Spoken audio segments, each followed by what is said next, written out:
एक गांव में दामोदर नाम के एक गरीब ब्राह्मण रहा करते थे। ब्राह्मण को लोभ और लालच बिल्कुल भी न था। वे दिन भर गांव में भिक्षावृत्ति करते और जो भी रूखा सूखा मिल जाता उसे भगवान का प्रसाद समझकर ग्रहण कर लेते। तय समय पर ब्राह्मण का विवाह संपन्न हुआ। विवाह के उपरांत ब्राह्मण ने अपनी स्त्री से कहा कि देखो, अब हम गृहस्थ जीवन में प्रवेश कर रहे हैं। गृहस्थ जीवन का सबसे पहला नियम होता है अतिथि सत्कार करना, गुरु आज्ञा का पालन करना और भजन कीर्तन करना। मैं चाहे घर में रहूं ना रहूं, लेकिन घर में अगर कोई अतिथि आए तो उनका बड़े अच्छे से अतिथि सत्कार करना। चाहे हम भूखे रह जाए, लेकिन हमारे घर से कोई भी भूखा जाने न पाए। ब्राह्मण की बात सुनकर ब्राह्मणी ने मुस्कुराकर कहा, अच्छी बात है, मैं इस सब बातों का ध्यान रखूंगी। आप निश्चिंत रहे और भजन कीर्तन कर प्रभु भक्ति में ध्यान लगाए। ब्राह्मण और ब्राह्मणी सुखी सुखी अपना जीवन यापन करने लगे। ब्राह्मण रोज सुबह अपने घर से भिक्षावृत्ति के लिए आसपास के गांव में जाते और जो कुछ भी मिलता उसे प्रभु इच्छा मानकर ग्रहण करते। ब्राह्मण के घर की स्थिति बहुत ही सामान्य थी। कभी कभी दोनों पति पत्नी को भूखा ही सोना पड़ता, लेकिन फिर भी दोनों पति पत्नी सुखी सुखी अपना जीवन यापन कर रहे थे। मन में कोई भी द्वेष वह लालच न था। भगवान बड़े लीलाधर है। वे देवलोक में बैठे बैठे सब कुछ देखते हैं। उनकी लीला बड़ी विचित्र है। वे समय समय पर अपने भक्तों के दुख हरने किसी न किसी भेष में आते रहते हैं। वे हमेशा अपने भक्तों की परीक्षा लेते हैं। एक दिन ब्राह्मण की भक्ति और त्याग से संप्रसन्न होकर भगवान ब्राह्मण के घर साधु का वेश धारण कर ब्राह्मण की परीक्षा लेने पहुंचे। भगवान ब्राह्मण के घर के बाहर बने चबूतरे पर बैठे और भिक्षा के लिए आवाज लगाई। ब्राह्मण ने जब साधु महात्मा की आवाज सुनी तो वह बाहर आया। ब्राह्मण को देख साधु महात्मा मुस्कुराए और बोले, पुत्र, आज इस रास्ते पर जाते जाते मन किया कि आज तुम्हारे घर भोजन करूं। ब्राह्मण ने प्रसन्नता पूर्वक साधु महात्मा को नमन किया और बोला, महाराज, बड़ी अच्छी और प्रसन्नता की बात है कि आज आप हमारे घर भोजन के लिए पधारे हैं। आइए भीतर चलिए। इतना कहकर ब्राह्मण साधु महात्मा को घर के भीतर ले आया और बिछौना बिछाकर विश्राम के लिए निवेदन किया। देवयोग से उस दिन ब्राह्मण को भिक्षा में एक दाना ना मिला था। उसने रसोई में जाकर देखा तो रसोई में अन्न का एक दाना न था।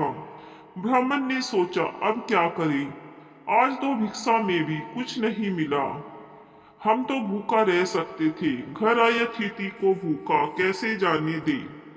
घर में फटे पुराने कपड़े और बर्तन के अलावा कोई भी सामग्री न थी। ब्राह्मण ने अपनी स्त्री से कहा कि आज हमारे घर की से अतिथि भूखा ही चला जाएगा। हमने आज तक भगवान की जो भी भक्ति की है उसका कोई मोल न रह जाएगा। ब्राह्मण की पत्नी ने कहा, आप घबराते क्यों हो? कुछ न कुछ जतन तो हो ही जाएगा। पत्नी की बात सुनकर ब्राह्मण ने ब्राह्मणी से पूछा, तेरे पास कोई गहना है? ब्राह्मणी बोली, गहना तो नहीं है और कपड़े भी फटे पुराने हैं। पत्नी की बात सुनकर ब्राह्मण बोला, तो फिर अतिथि सत्कार कैसे करेंगे? ब्राह्मणी बोली, आप नाई की दुकान से कैंची ले आओ। ब्राह्मण नाई की दुकान से कैंची ले आया। ब्राह्मणी ने अपने सर के केस अंदर अंदर से काट लिए और बाहर से केस बांध लिए। अपने केस ब्राह्मण को देकर ब्राह्मणी बोली, आप बाजार में जाकर ये केस बेच आओ और इनमें से कुछ भी रुपये मिले उनसे दाल चावल लेते आना। ब्राह्मण बाजार गया और केस बेचकर बाजार से दाल चावल ले आया। दोनों पति पत्नी ने बड़े आदर से साधु महाराज को भोजन कराया। भोजन कर साधु महात्मा बोले, वत्स, इस भरी दोपहर में अब मैं कहाँ जाऊंगा, इसीलिए आज दिन में तुम्हारे यहीं विश्राम कर लेता हूँ। साधु महाराज की बात सुनकर ब्राह्मण ने प्रसन्नता पूर्वक कहा, बड़ी अच्छी बात है महाराज, आपकी सेवा का इससे अच्छा अवसर नहीं मिल सकता। इतना कहकर ब्राह्मण साधु महाराज के चरणों के पास बैठकर उनके पैर दबाने लगा। अब परेशानी महाराज के शाम के भोजन की थी। ब्राह्मण फिर महाराज के लिए भोजन की चिंता करने लगा। अपने पति को चिंता में देख ब्राह्मणी बोली, आप व्यर्थ चिंता न करें, मैं हूं ना, कुछ न कुछ जतन हो जाएगा। शाम को ब्राह्मणी ने अपने सर के बचे हुए केस काटकर ब्राह्मण को दिए और ब्राह्मण से दाल चावल खरीद लेने को कहा।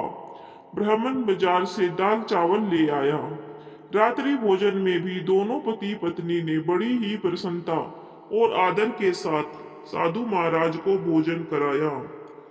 भोजन करने के बाद साधु महात्मा बड़े प्रसन्न हुए और बोला, वत्स, तुम्हारे प्रेम से मैं तृप्त हो गया हूँ, लेकिन अब इस अंधेरे में कहाँ जाऊंगा।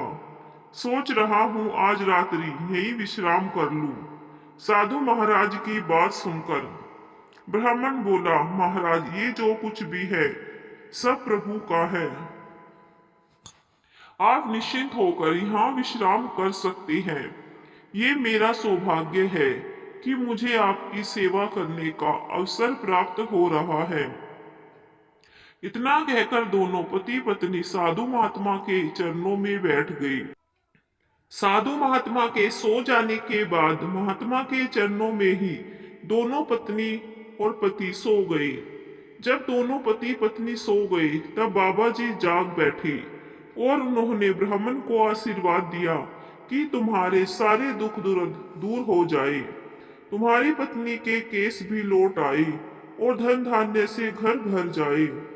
इतना कहकर साधु महात्मा अंतर ध्यान हो गए।